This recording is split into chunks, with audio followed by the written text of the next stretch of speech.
जय हिंद दोस्तों। आज भारत का आर्थिक सर्वेक्षण 2021 आ गया और पर्सनली बात करूं तो मैं इसको बहुत इंपॉर्टेंट डिटेल्ड डॉक्यूमेंट मानता हूं। रादर बजट से भी ज्यादा, वो बजट से ज्यादा इसलिए मानता हूं क्योंकि एक जो गाइडेंस देने का काम होता है बजट को, वह आर्थिक सर्वेक्षण करता है। आप बोले बजट को, आप बोले सरकार को, आप बोले पार्लियामेंट को, तो ये काम फाइनली किस डॉक्यूमेंट के और किस सर्वेक्षण के माध्यम से होता है, जो कि बड़ा डिटेल्ड सर्वेक्षण है। वह होता है हमारा जो इकोनॉमिक सर्वे आता है। और बेसिकली इकोनॉमिक सर्वे क्या होता है कि पिछले फाइनेंशियल ईयर की एक डिटेल्ड स्थिति को दर्शाने वाला डॉक्यूमेंट और आगे आने वाले चैलेंजेस से अवगत कराने वाला, जो संसद और सरकार को अवगत कराता है। तो यूजुअली जो है वह एक दिन पहले बजट के आता है। तो आज आया है, अब मंडे को बजट प्रस्तुत होगा 1 तारीख को। अब यदि हम इसके ऊपर मेन क्रक्स पे बात करें तो इसकी थीम से स्टार्ट करें और अंत तक जो मेन बिंदु पे बात करें, तो थीम भी जो थी इसकी वह 2-3 चीजों पर आश्रित थी। एक तो हमारे कोरोना वॉरियर्स के ऊपर इसकी थीम आश्रित थी, दूसरा एक वी शेप रिकवरी जो हो रही है उसके ऊपर आश्रित थी। अब इस सर्वे के हिसाब से हम बात करें तो कोरोना की वजह से हमारी जीडीपी में 7.7% की गिरावट का अंदेशा है।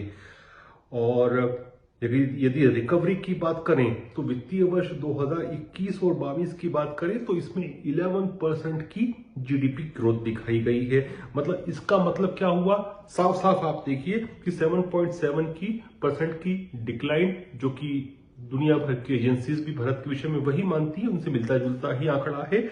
और जो ग्रोथ होगी 21-22 में जीडीपी की वह 11%। इसका मतलब यह हुआ कि प्री कोविड लेवल्स पर हमारी आर्थिक स्थिति को आने में लगभग मोटा मोटी 2 साल लगेंगे। और हमारे ही नहीं, ये दुनिया भर में होना है। तो बड़ा स्पष्ट डॉक्यूमेंट बोलता है कि 2 साल लगेंगे चीजों को नॉर्मलाइज होने में, जो कि कोविड के एरा के पहले स्थिति थी। अब इसमें क्या फैक्टर्स समर्थक हैं, क्या फैक्टर्स बाधक बन सकते हैं, उन पे भी हम चर्चा करेंगे। यदि हम फाइनेंशियल ईयर 2022 की बात करें सर्वे के अनुसार, तो इसमें वी शेप की रिकवरी होती हुई दिखती है। और आप ये देखिए कि कोई भी सर्वे जो होता है उसको आप सही में विश्लेषण करते हो तो आप आपके आसपास जो आर्थिक स्थितियां हैं उसको एनालाइज करें। तो हम देख रहे हैं कि जब से लॉकडाउन खुला है उसके बाद से लगातार मार्केट की ग्रोथ बढ़ती जा रही है, बढ़ती जा रही है, बढ़ती जा रही है। धीरे धीरे धीरे धीरे चीजें आगे बढ़ रही हैं। तो जिस प्रकार से वी शेप में डिक्लाइन हुआ था, स्वाभाविक था, लॉकडाउन जो था उसमें एक्टिविटी पूरी हॉल्ट हो गई थी, तो वी शेप डिक्लाइन हुआ था और वी शेप ही राइजिंग हो रही है। तो जो समय लगेगा प्री कोविड लेवल पे आने का, वह सर्वे के हिसाब से 2 वर्ष का लगेगा। साथ ही वी शेप रिकवरी दिख रही है। और हम बाजार की स्थिति को देखें तो हमको भी समझ में आ रहा है कि 1.5-2 साल का कालांतर लगेगा नॉर्मलाइजेशन में चीजों की। लेकिन जो इकोनॉमिक ग्रोथ होनी चाहिए थी वह लगातार होती हुई दिख रही है। अब यदि हम बात करें लॉकडाउन की, तो अप्रैल से लेकर जून तक जो हमने लॉकडाउन किया था, मैं बोलता हूं बहुत सही डिसीजन था। क्योंकि भारत में बड़ी जनसंख्या है, वृद्धों की जनसंख्या अनुपात के हिसाब से परसेंटेज पे तो दूसरे देशों से बहुत कम है, लेकिन फिर भी यदि कंपैरिजन केवल हम करें नंबर्स में तो बहुत बड़ी वृद्ध जनसंख्या भी है, सीमित संसाधन है। तो उस दृष्टिकोण से यदि हमने पहले जान को रखा और बाद में जहान को रखा तो ठीक किया। क्योंकि इकोनॉमी तो रिकवर हो जाती है, जान वापस नहीं आती, और अब रिकवर होती हुई दिख भी रही है। तो हम बात करते हैं यदि अप्रैल से जून में जो लॉकडाउन का एक तरह से चरम था, उस समय जो भारत में जीडीपी की गिरावट थी वह 23.9% ऑफ जीडीपी थी नेगेटिव में। मतलब आप मान के चले कि मोटा मोटी 24% थी। लेकिन उसके बाद हम देखें अनलॉक होने के बाद, तो सितंबर की तिमाही में जो गिरावट का परसेंटेज था वह 23.9 से घटकर 7.5% हो गया। तो आप इस हिसाब से देखो तो 2020-21 की जो 6 माही थी, 6 माही को आप दोनों को मिला के देखेंगे तो 5.7% लगभग 15.7%, मतलब 15.5 और 16% से जीडीपी गिरी 6 महीनों में, यदि हम दोनों को क्लब करके देखते हैं तो। और सर्वे के हिसाब से जो दूसरी 6 माही आने वाली है उसमें जो गिरावट रहेगी वह केवल 0.1% रहेगी। 0.1% मतलब आधे प्रतिशत से भी काफी कम रहेगी। और इसकी जो बड़ी वजह जो दिखा रही है सर्वे, वो दिखा रही है कि सरकारी खर्च का बढ़ना। आप एक बात याद रखिए, हमेशा इकोनॉमी एक ऐसी चीज होती है जब आप पैसा डालते हो तो वहां तरलता आती है। एक बार सरकार पैसा डालना शुरू करती है इकोनॉमी में, किसी तरह से भी खर्च करके, या तो वो मनरेगा के तरह से करे, या लोन डिसबर्समेंट के माध्यम से करे, या फिर इंफ्रास्ट्रक्चर के कामकाज को प्रोत्साहित करके उसमें निवेश करके करती है, तो मार्केट में, इकोनॉमी में पैसा आना शुरू होता है, तरलता बढ़ती है। मैं इसका एक सबसे अच्छा एग्जाम्पल देता हूं मध्य प्रदेश का। मध्य प्रदेश ने जीएसटी में सबसे अच्छा प्रदर्शन किया है। अब जीएसटी की यदि आप बात करते हैं तो जीएसटी तो तभी होता है ना जब माल बिके, मतलब सामने वाला अपनी जेब से पैसा निकाल के दुकानदार को दे रहा है, उस पर टैक्स लग रहा है। अब उसके लिए आवश्यक है कि जेब में पैसा होना।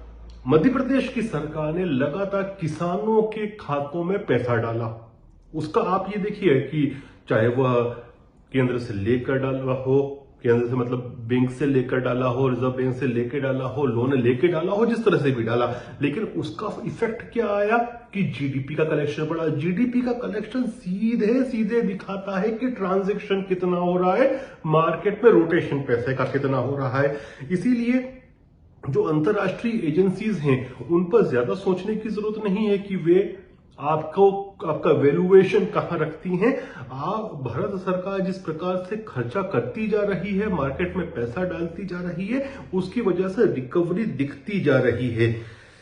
अब यदि हम बात करें इस साल के इकोनॉमिक सर्वे में सबसे जो पॉजिटिव दिखाया था वह खेती किसानी को दिखाया था कि खेती किसानी ने 3.4% की विकास दर दिखाई और जीडीपी में भी इसकी हिस्सेदारी बढ़ी।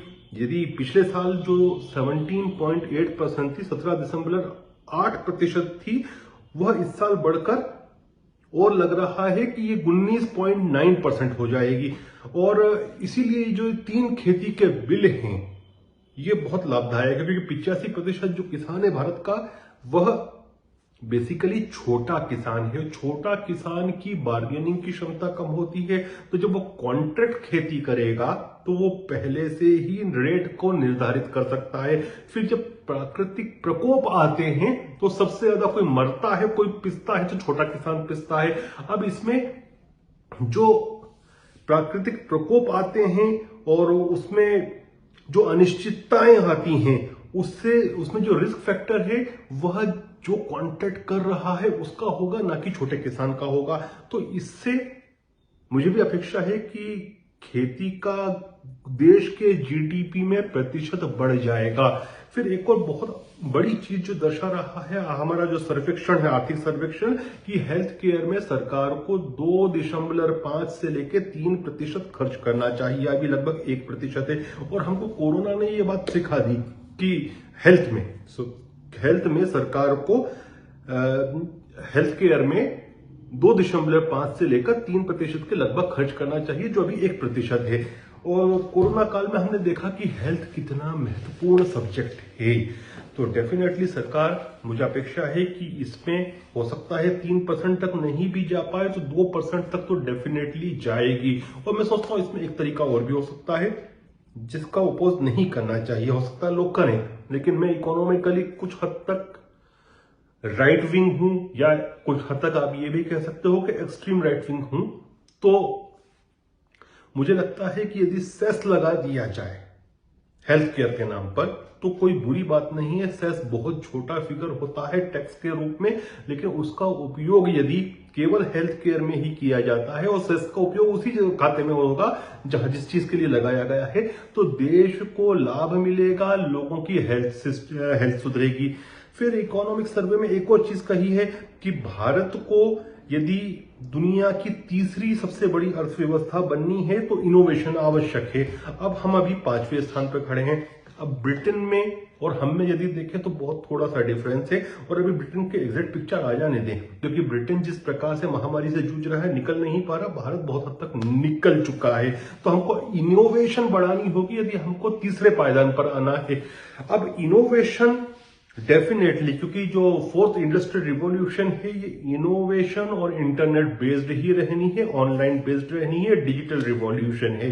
तो सरकार का मुझे अपेक्षा है कि जो बजट आएगा 2-3 चीजों में प्रमुखता से खर्च होगा, उसमें हेल्थ केयर पर होगा, एमएसएमई पर होगा, टेक्नोलॉजी पर होगा। लेकिन मेरा एक और सुझाव है इसमें, सरकार को भी सुझाव है मेरा, कि हमारे यहाँ इनोवेशन के नाम पर सरकार तो खर्च करती है लेकिन हमारा कारपोरेट नहीं करता। तो जो सीएसआर है, उस सीएसआर फंड में 1% जो है वह कंपलसरी यदि हम कर दें कि आपको इनोवेशन और रिसर्च एंड डेवलपमेंट पर खर्च करना ही है, और उसके एवज में जो खर्च करके दिखाता है वो पॉजिटिव रिजल्ट दिखाता है, उसको इंसेंटिवाइज करें, तो मुझे लगता है कि भारत में पोटेंशियल तो बहुत है, हम आगे और जाएंगे। अब जो चैलेंजेस हैं, चैलेंजेस अभी भी सर्विस इंडस्ट्री का रहेगा सर्वेक्षण के हिसाब से भी, और कुछ चीजें यदि मैं अपने एनालाइज करता हूं तो कुछ चीजें और भी चैलेंजेस हैं। मालिक नहीं करे कि कोई कोरोना की और नई स्ट्रेन आए जिससे ब्रिटेन में आई है, हालांकि भारत बहुत हद तक निकल चुका है। दूसरा एक बहुत बड़ा चैलेंज है वैक्सीनेशन के प्रति जो नेगेटिव लोग हैं, मैं उनको बोलता हूं जो मूर्ख लोग हैं, जो अपोज करते हैं वैक्सीनेशन को, यह भी इकोनॉमिक रिकवरी को कहीं ना कहीं डिले कर सकते हैं। तो उन लोगों से भी मैं विनती करता हूं कि देश के भला है, इस प्रकार की बातें नहीं करें कि वैक्सीनेशन से ये होता है वो होता है। दुनिया भारत की तरफ देख रही है, आर्थिक विकास के लिए भी एक बड़ा बाजार भी है, और विश्व के हिसाब से यदि हम बात करें तो दुनिया की 11 कंट्रीज को तो हम वैक्सीन दे चुके हैं।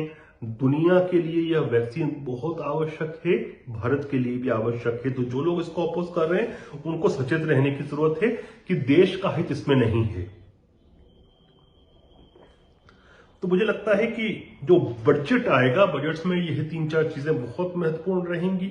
एमएसएमई के प्रति रहेगा, मनरेगा जैसी योजनाओं के प्रति, और सरकार ज्यादा खर्च करेगी, इनोवेशन के ऊपर ध्यान लेगी और डिजिटलाइजेशन पे देगी। बजट के दिन फिर मिलेंगे। जय हिंद, जय भारत।